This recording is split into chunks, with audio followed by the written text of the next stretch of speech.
बिस्मिल्लाहिर्रहमानिर्रहीम। अल्लाहुम्मा इन्नी अस्अलुका इल्मन नाफिया। ऐ मेरे रब्बे करीम, हमें वो इल्म अता कीजिए जो वाकई हमारे लिए मुफीद है, और फिर हमें उस अमल की तौफीक दीजिए जो आपको पसंद आने वाला है। हमें इतना इल्म और अमल हासिल करने के बाद हमें इतराने वाला ना बनाइए, हमें ख़ुद से डरने वाला बनाइए। आमीन सुम्मा आमीन। मेरे अज़ीज़ तुलबो तालबात, आज हम करेंगे कहानी नंबर 13, कव्वे का इंतकाम। एक दफ़ा का ज़िक्र है, किसी जंगल में एक दरख्त पर कव्वों का एक जोड़ा रहता था। वह हंसी खुशी वक्त गुजारते और जंगल की आज़ाद फ़िज़ा में उड़ते फिरते थे। नागहानी तौर पर वो मुसीबत से दो चार हो गए। जिस दरख्त पर उनका घोंसला था, उसकी जड़ में एक सांप रहता था। वो बिल में घुसा रहता, लेकिन जब कव्वों का जोड़ा वहाँ मौजूद न होता तो वो फनकारता फिरता। एक दिन वो मौका पाकर दरख्त पर चढ़ गया और लपक कर कव्वों के बच्चे खा गया। जब कव्वों का जोड़ा वापस आया तो उन्होंने घोंसला खाली और बच्चों को गैब पाया। वो समझ गए कि ये सब सांप की कारस्तानी है। मादा कौवा ने कहा, हम सांप का मुकाबला नहीं कर सकते, इसलिए हम इस सूरत में महफूज रह सकते हैं कि इस दरख्त को छोड़ दें और कहीं और बसेरा करें। लेकिन कौवा न माना। उसके सीने में इंतकाम की आग भड़क रही थी। वो हर सूरत में सांप से अपने बच्चों का बदला लेना चाहता था।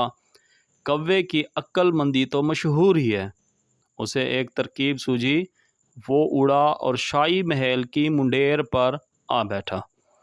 उसने इधर उधर नज़र दौड़ाई तो उसे खूंटी पर मोतियों वाला हार लटकता हुआ दिखाई दिया।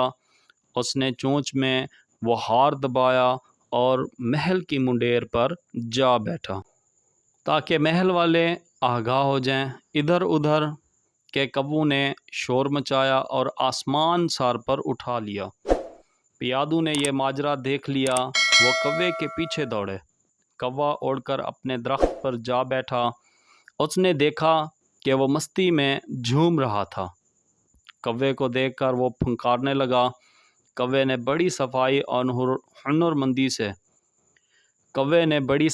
और हुनरमंदी से हार सांप के फन में डाल दिया।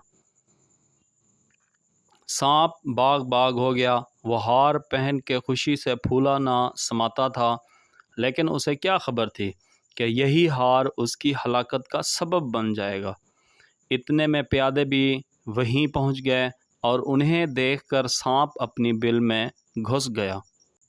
लेकिन प्यादों ने भी उसे देख लिया था। उन्होंने कदालों के ज़रिए उसकी बिल को खोद डाला। आखिर सांप उनके काबू में आ गया और उन्होंने उसे मार डाला और हार लेकर शाही महल चले गए और बादशाह की खिदमत में पेश कर दिया। इस तरह अक्लमंद और चालाक कौवे ने सांप से अपने बच्चों का इंतकाम लिया। तो इस कहानी का जो नतीजा है मेरे अज़ीज़ तलबा तालबात, वो ये है कि जैसा करोगे वैसा भरोगे। इंशाअल्लाह फिर हम मिलेंगे अगली कहानी में। अल्लाह हाफ़िज़।